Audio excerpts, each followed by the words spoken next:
Selamat sore pemirsa, Berita Nusantara kembali menyapa Anda pada hari ini. Sejumlah berita aktual akan kami sajikan untuk Anda. Bersama saya, Syenda Kristi. Inilah Berita Nusantara selengkapnya.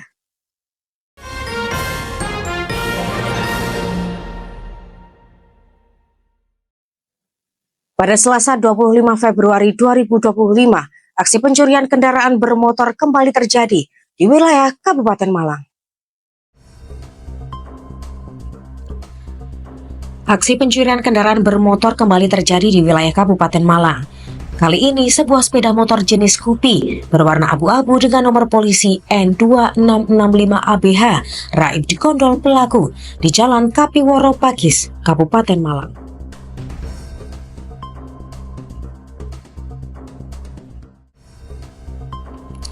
Menurut informasi dari pelapor, saat kejadian korban sedang mengirimkan barang.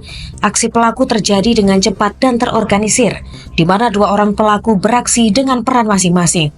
Satu pelaku bertugas mengawasi area sekitar, sementara satu pelaku lainnya dengan cepat membobol kunci motor korban.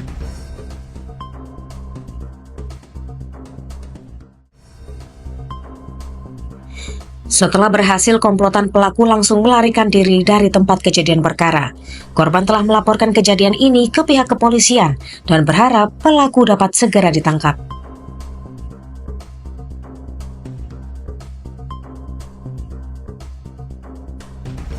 Pihak kepolisian telah memulai penyelidikan dan berusaha untuk menangkap pelaku. Masyarakat diharapkan dapat membantu memberikan informasi yang dapat membantu dalam penyelesaian kasus ini. Demikian laporan Java TV melaporkan. Berita selanjutnya pemirsa, meskipun sudah dipasang barier oleh pihak kepolisian, beberapa truk masih terpantau parkir di tepi jalan dekat exit Tol Lawang. Meskipun sudah dipasang barier oleh pihak kepolisian, beberapa truk masih terpantau parkir di tepi jalan dekat exit Tol Lawang.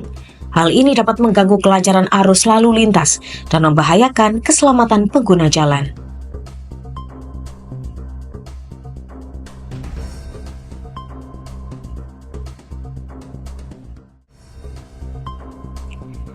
Pantauan di lokasi menunjukkan bahwa beberapa truk masih parkir di tepi jalan.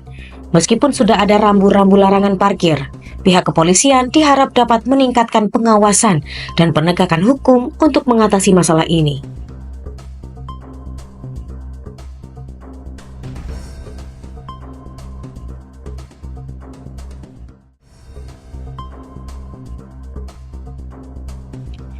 Masyarakat diharapkan dapat mematuhi rambu-rambu lalu lintas dan tidak memarkir kendaraan di tempat yang dilarang. Dengan demikian dapat tercipta kelancaran arus lalu lintas dan keselamatan bagi semua pengguna jalan. Demikian laporan Java TV melaporkan. Masih di Berita Nusantara, seorang pengendara motor mengalami laka tunggal akibat jalan berlubang di kawasan Jalan Suropati, Kota Malang pada Rabu 26 Februari sore.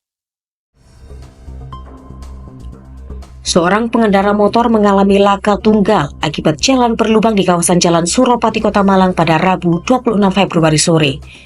Insiden tersebut tidak hanya menyebabkan pengendara terjatuh, tetapi juga mengakibatkan kerusakan pada velg motor korban.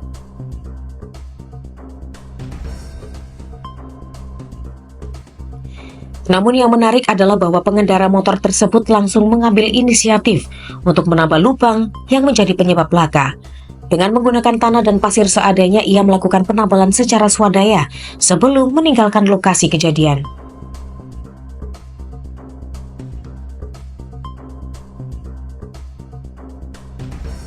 Tindakan pengendara motor tersebut patut diapresiasi karena menunjukkan kesadaran dan tanggung jawab terhadap keselamatan dan keamanan di jalan.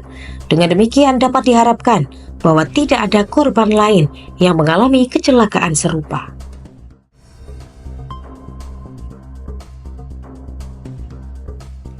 Pihak berwenang diharapkan dapat memperhatikan kondisi jalan dan melakukan perbaikan secara menyeluruh untuk mencegah kecelakaan serupa di masa depan.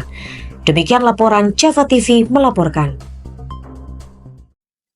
Masih di Berita Nusantara, anggota Komisi 7 DPR RI Moreno Suprapto meminta PT Pertamina Patraniaga untuk memberikan penjelasan terkait isu pengoplosan bahan bakar minyak.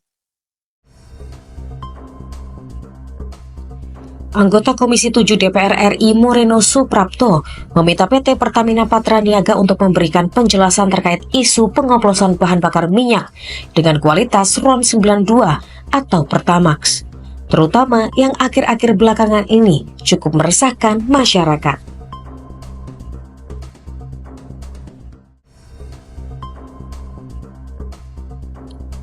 Pasalnya, berdasarkan pengalamannya sebagai mantan pembalap nasional, kualitas BBM Pertamina terus mengalami perbaikan dari waktu ke waktu. Bahkan sejak tahun 90-an, dirinya mengaku sudah menggunakan produk dari perusahaan migas plat merah tersebut.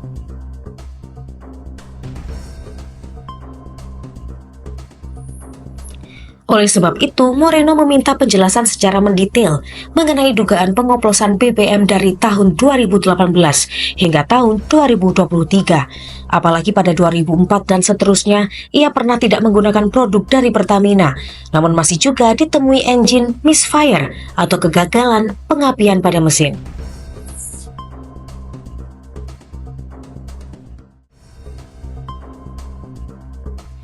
Moreno lantas menyampaikan bahwa setiap tahapan dalam rantai pasok dan distribusi harus dipahami secara jelas.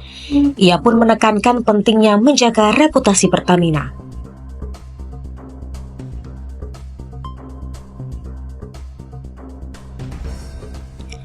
Mengingat kualitas BBM suatu negara dapat dikenali dari karakteristiknya, sebagaimana BBM dari negara lain seperti Arab Saudi dan Italia. Demikian laporan Java TV melaporkan. Masih di Berita Nusantara, Kejaksaan Agung menetapkan MK selaku Direktur Pemasaran Pusat dan Niaga dan EC selaku FP Trading Operation Pertamina Putra Niaga sebagai tersangka kasus korupsi tata kelola minyak mentah. Kejaksaan Agung menetapkan Maya Kusmaya selaku Direktur Pemasaran Pusat dan Niaga dan Edward Korn selaku FP Trading Operation Pertamina Patraniaga sebagai tersangka kasus korupsi tata kelola minyak mentah dan produk kilang di PT Pertamina, subholding dan kontraktor kontrak kerjasama periode 2018 hingga 2023. Pada hari yang sama dengan penetapan kasus tersangka, penyidik Kejaksaan Agung menjadwalkan pemeriksaan terhadap EC dan MK dalam kapasitas sebagai saksi. Kendati demikian, keduanya mangkir dari pemeriksaan yang dijadwalkan berlangsung pukul 10 pagi. Karena tak mendapat kabar hingga pukul 2 siang, penyidik menjemput kedua tersangka di kantor mereka. Keduanya menjalani pemeriksaan sebagai saksi sekitar pukul 3 sore. Kohar menyatakan berdasarkan keterangan dari MK dan EK, dalam pemeriksaan itu penyidik memutuskan menaikkan status keduanya sebagai tersangka. MK memerintahkan dan atau memberikan persetujuan kepada EC untuk mencampur BBM jenis RON 88 dengan RON 92 untuk menghasilkan RON 92. Pengoplosan itu dilakukan PT Orbit Terminal Merak milik tersangka Gading Ramadan Jodi. Direktur Utama dan Muhammad Keri Andrianto Riza, benefisial owner PT Navigator Katulistiwa. Kohar menyatakan perbuatan para tersangka melanggar ketentuan pasal 2 ayat 1 atau pasal 3 junto pasal 18 Undang-Undang Nomor 31 tahun 1999 sebagaimana diubah dengan Undang-Undang Nomor 20 tahun 2001 tentang pemberantasan tindak pidana korupsi junto pasal 55 ayat 1 ke 1 KUHP. Demikian laporan Java TV melaporkan. Baik pemirsa, informasi tadi sekaligus menjadi penutup perjumpaan kita hari ini. Saya Syenda Kristi dan segenap tim redaksi yang bertugas pamit undur diri. Selamat sore, salam Berita Nusantara.